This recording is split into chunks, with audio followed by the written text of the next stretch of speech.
சாதாரண ஒரு வசனம் அல்ல, இப்பொழுது நாம் தியானிக்க போகிறோம்.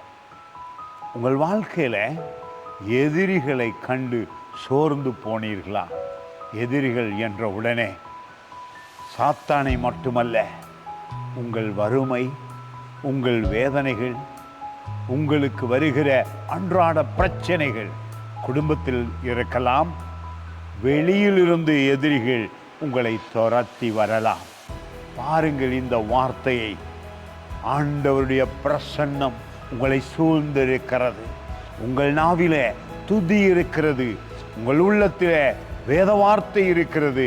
அற்புதமாய் ஜெயிக்க முடியும். 114வது சங்கீதத்திலே 3வது வசனம், கடல் கூட தேவ பிரசன்னத்துக்கு பயந்தது.